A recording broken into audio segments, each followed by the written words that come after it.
पवन सिंह के नाम एक और महा रिकॉर्ड। जी हां, पावर स्टार पवन सिंह का सॉन्ग ने बचा दिया एक और भोजपुरी में महा रिकॉर्ड। तो उसी सॉन्ग का नाम भी बताएंगे आप ऐसा रिकॉर्ड। तो वीडियो को पूरा फुल वॉच कीजिएगा। अगर अभी तक आप सब हमारे चैनल को सब्सक्राइब अगर नहीं किए हैं तो प्लीज़ चैनल सब्सक्राइब करें, वीडियो को लाइक करें, प्यार से कमेंट करें।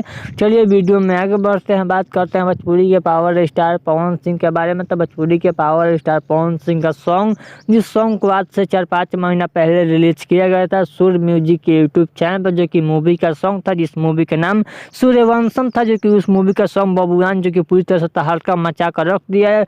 पूरे ऑल ऑफ इस चैनल पे मिलाया जाए तो 150 मिलियन प्लस व्यू फिर चुका है। जो कि आपको बता दूं इस सॉन्ग पे काफी ज़्यादा रिस्पॉन्स मिला। इस सॉन्ग पे काफी ज़्यादा विवाद भी हुआ था। जब विवाद को लेकर आपको बता दूं कि यह सॉन्ग बबुआन सॉन्ग जो कि जियो सावन पे 1 नंबर ट्रेंडिंग में चल रहा है। इसका जानकारी सूर्य म्यूजिक के मालिक अपने इंस्टाग्राम आईडी पे और कम्युनिटी पोस्ट के माध्यम से अभी भी भोजपुरी दर्शकों के द्वारा काफी अच्छा रिस्पॉन्स सॉन्ग बबुआन सॉन्ग को मिल रहा है। तो चलिए, अगर आप सबको भोजपुरी के पावर स्टार पवन सिंह का यह अपडेट देखने को कैसा मिला तो चलिए आप सब कमेंट बॉक्स में बताइएगा। चलिए, अगर आप सबको वीडियो अच्छा लगा तो प्लीज चैनल सब्सक्राइब करें, वीडियो को लाइक करें, प्यार से कमेंट करें। चलिए मिलते हैं न्यू अपडेट के साथ। तो ओके बाय।